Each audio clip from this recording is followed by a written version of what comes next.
sebelum kita masuk ke trigger, sebelum kita entry, lakukan pemetaan ya, lakukan identifikasi.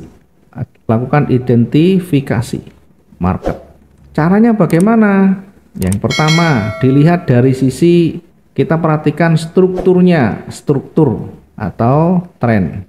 Dengan cara lihat swing high dan swing low-nya, swing high, swing low-nya. Kalau swing high dan swing low menuju ke atas, maka dia trennya naik. Diingat, kalau naik dia membentuk huruf M, kalau turun membentuk huruf W yang merujuk ke bawah. Minimal 2 puncak, 2 lembah.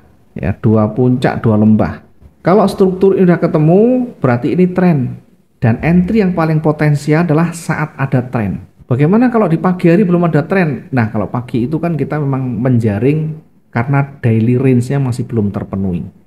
Jadi kalau pagi baru bukaan itu selalu ada 2 peluang, atas dan di bawah. Karena itu kadang di pagi kita selalu memberikan titik entry itu di atas dan di bawah. Karena dua-duanya punya peluang. Tidak mungkin dia hanya pendek-pendek di situ. Pasti nanti ada yang meledak ke atas atau ke bawah. Karena itu kita menempatkan di atas resisten, di bawah supportnya. Kalau kita menggunakan pending. Tapi kalau kita langsung, maka perhatikan caranya. Lihat strukturnya. Yang kedua, levelnya, level pentingnya. Level penting ini yang harus kita perhatikan. Ada support resisten, ada retracement, ada support resisten, ada retracement, termasuk ada range-nya. Ya, mungkin ada pertanyaan, nanti silakan sampaikan ya. Ini urut-urutannya kita harus lakukan ya. Berapa lama, berapa candle, berapa hari? Tidak bisa dihitung berapa lama, berapa candle, berapa hari, karena yang kita cari adalah strukturnya dulu. Kalau struktur udah ketemu, baru nanti kita cari level pentingnya atau area yang penting di situ di mana. Apakah nanti dia naik atau turun? Kalau naik, di mana nanti resistennya? Kalau turun, di mana resistennya? Nah, kemudian baru nanti yang ketiga ini entry. Entry ini menggunakan trigger yang tadi ya. Trigger ini kita perhatikan. Jadi trigger ini terakhir setelah kita lihat struktur, setelah kita lihat level pentingnya, baru kita menempatkan entry-nya. Baru kita sampai pada tahap entry. Jadi entry ini terakhir saat sudah ketemu semuanya, strukturnya sudah ketemu, kemudian level pentingnya ketemu, baru di situ nanti lihat apa yang menjadi penanda trigger ini atau penanda entry-nya. Kemarin ada 3 ciri utama ketika dia mau berbalik, yakni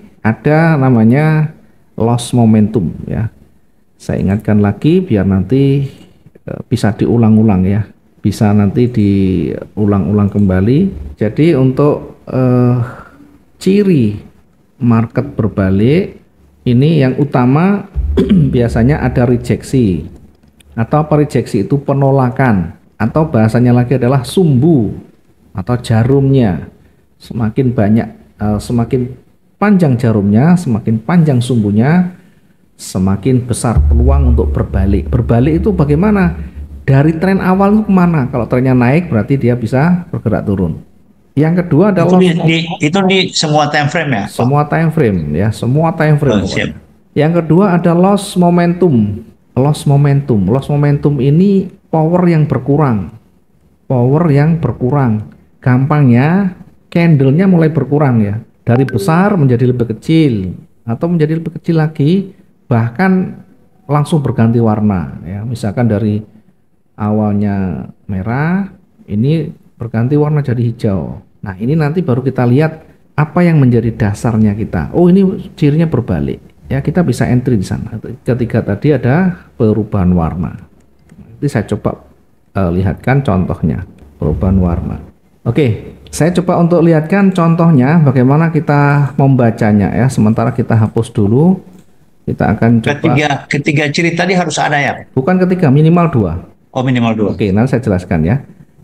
Saya contohkan begini, sederhananya begini. Contoh misalkan ini trennya naik.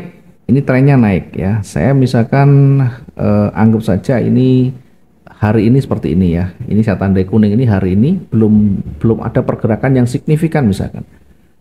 Maka yang kita lakukan adalah menarik garis tren atau menarik strukturnya.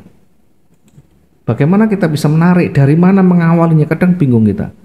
Apakah dari sini atau dari sini atau dari sini dan sebagainya ya. Kita lihat kalau dia datar, maka ambil yang terakhir ini datar. Saya anggap datar karena naik dan turunnya sama.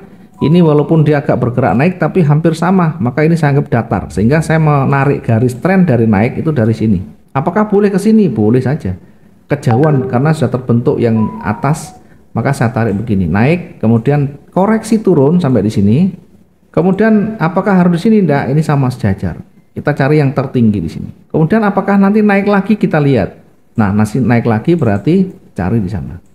Apakah naik lagi? Oh, masih naik lagi.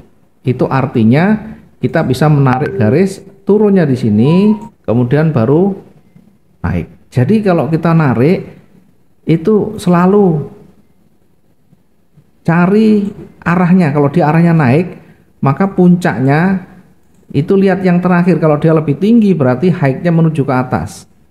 Rendahnya kita lihat dia menuju ke atas juga, sehingga berpeluang dia akan lanjut naik. Nah, inilah yang nanti kita sebut dengan tren atau strukturnya menuju ke atas. Satu, kita tidak melawan tren, fokus kita menuju ke atas berarti buy dengan melihat triggernya apa? Dia naik, kemudian mulai koreksi ya, sini merah, kemudian di sini ada petunjuk, ada penolakan ya, Kalau di pola candle ini bisa disebut dengan hammer atau mungkin shooting star. Jadi bodi yang pendek, sumbu yang panjang mengindikasikan penolakan yang kuat ke atas, apalagi berubah warna di sana. Ada perubahan warna di sana. Sehingga seperti yang kita sudah sampaikan ya, tren itu minimal 4 langkah. 1, kemudian 2 ada koreksi, kemudian yang ketiga ada naik lagi, ini karena trennya naik atau rally bahasanya ya. Kemudian ini koreksi lagi yang keempat, maka kelimanya dia akan bergerak naik. Sehingga untuk menunggu naiknya kita tunggu ini ada penolakan, ada pola candle di sini, baru entry kita di sini atau di sini.